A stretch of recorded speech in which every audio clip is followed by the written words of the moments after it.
Assalamualaikum warahmatullahi wabarakatuh. Halo kawan-kawan, selamat datang di channel gua mau melek ngoding. Nah, pada kali ini gua pengen jelasin kalian lanjutan dari episode sebelumnya, yaitu ada if else. Kalian bisa lihat di atas. Itu lanjutannya adalah tentang looping. Jadi looping itu adalah program perulangan ya. Jadi itu kayak misalnya kita lapar, maka kita akan makan sampai kenyang gitu. Jadi kan nyendok siap suapan itu kan adalah suatu hal yang diulang-ulang sampai kita kenyang kan. Nah, jadi looping itu kayak gitu. Atau enggak, contoh lainnya adalah ketika kita mandi gitu kan. Misalnya kita bakal ngulang ngegayung, ngebilas gitu kan sampai sabun-sabunnya bersih dari badan kita. Nah, itu adalah contoh dari looping. Di sebenarnya kita sudah sering lihat di keseharian kita, soalnya algoritma itu sendiri kan adalah urutan yang dilakukan untuk melakukan sesuatu ya kan. Nah, jadi kita bakal langsung terjun aja ke teknisnya yang bakal gue jelasin di video ini. Di sebelumnya subscribe dan like dulu ya. Selamat menyaksikan. Oke guys, sekarang kita udah di Visual Studio Code-nya. Nah, pada kesempatan kali ini gue langsung aja jelasin teknisnya cara mengerjakan atau menggunakan for atau perulangan di dalam bahasa Go ini. Nah, jadi kita lihat nih program sederhana yang udah gue rancang buat kalian memahami dengan mudah tentang perulangan ini ya guys. Nah, jadi di sini kita lihat di baris ke-6 ada variabel ulang, yang dimana di baris ke-7 ini program mengoutputkan berapa kali Anda ingin diulang. Nah, lalu di baris ke-8 program meminta mana nih inputan ulangnya mau berapa kali gitu kan. Kalau masih bingung, langsung kita run aja, save dulu kan. Dan ini oke, kita diminta nih inputannya mau berapa diulangnya. Untuk contoh kita masukkan 3 saja. Nah, maka akan terjadi outputan aku anak pintar sebanyak 3 kali. Dan kita bisa lihat jadi seperti ini nih kerjanya ya. Di sini ada tulisan for. For ini adalah kata kunci untuk perulangannya. Jadi bentuk dasarnya perulangan itu seperti ini guys. Ini for, terus di sini syarat, ada syarat untuk masuk ke dalam perulangannya. Lalu ada tanda kurung dan di dalamnya terdapat perintah atau sesuatu yang harus dikerjakan oleh program tersebut jika syarat dari awal ini yang di for ini, syarat ini terpenuhi. Jadi syaratnya harus terpenuhi, maka perintah akan dijalankan. Kurang lebih ya hampir mirip dengan if ya. Oke, jadi ada suatu kondisi di mana program ini akan masuk ke dalam apa yang ada di loopingnya tersebut. Jadi kan seperti ini nih, tadi kita inputkan ulang sebanyak 3, maka program akan cek apakah ulang yang bernilai 3 kan itu lebih dari 0.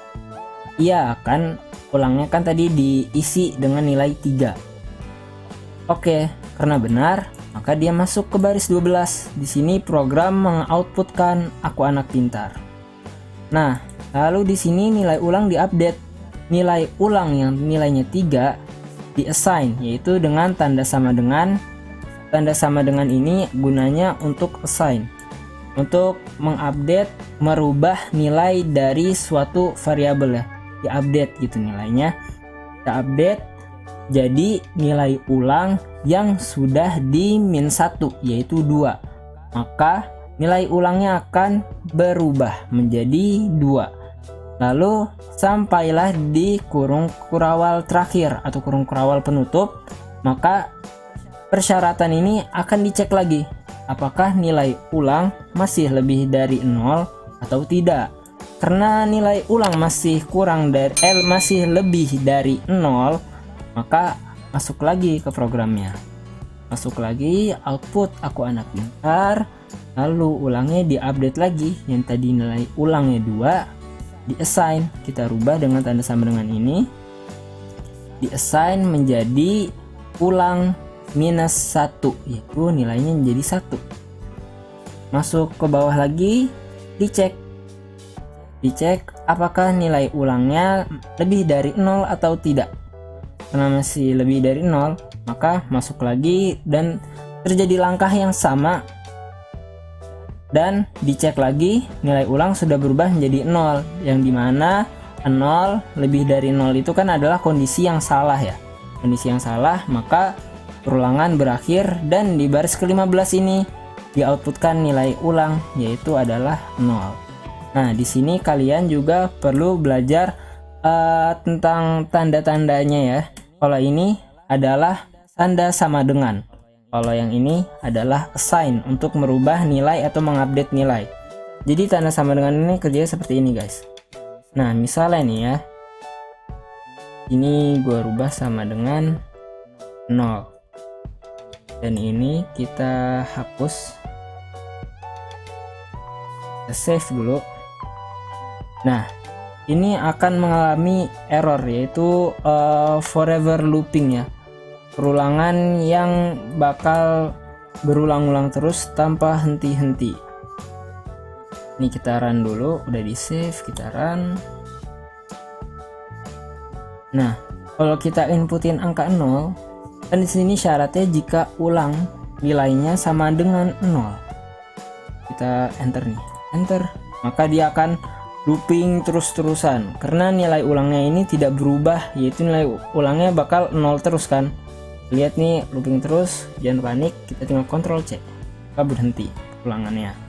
Nah, setelah itu ada tanda lebih sama dengan, lebih sama dengan dan kurang sama dengan, sama aja, ada 2, lebih dan kurang ya. Nah, terus kita tulis lagi tadi ulang min-min. Kok ulang min-min?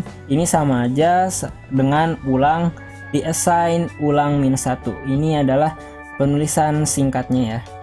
Kita save dulu. Nah, coba kita jalanin.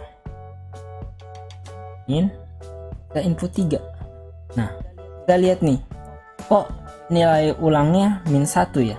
Yang tadi di atas tadi ada terlalu jauh gara-gara tadi ada forever looping. Di atas tadi nilainya 0 gitu. Kalau misalnya tidak ada tanda sama dengan ini. Jadi seperti ini guys. Tadi kan persyaratan salah karena 0 tidak lebih dari 0 kan. Nah, sekarang ada tanda sama dengannya. Jadi pas kondisi nilai ulangnya 0, dia itu kan masih lebih dari sama dengan kan, masih sama dengan 0. Maka pas angka ulangnya ini 0, dia masuk lagi ke perulangan dan gagal atau persyaratan tidak terpenuhi jika si ulang ini lebih kecil daripada si 0, yaitu nilainya yang pasti minus 1. Oke, jadi untuk perulangan seperti ini dulu aja. Ini penjelasan simple dan singkatnya. Dan untuk selanjutnya akan ada penerapan perulangan yang tahap 2. Jadi di sini adalah pengajaran tentang ulang dengan iterasi negatif ya, atau perulangan negatif, di mana di sini syaratnya itu dari angka yang kita inputin dan batasannya itu dari tergantung nilai ulang ini yang akan terus berkurang. Selanjutnya adalah kita bisa menginputkan batas ini ya. Batas ini kita inputin dan nilai 0 ini akan bergerak bertambah. Jadi di sini ada iterasi negatif, positif. Iterasi positif yang dimana ini akan terus bertambah terus sampai jika dia sama kayak nomor ulangnya, maka dia akan selesai. Yang lebih lanjutnya akan gua lanjutkan di episode kedua. Kurang lebihnya mohon maaf. Wassalamualaikum warahmatullahi wabarakatuh. Dadah.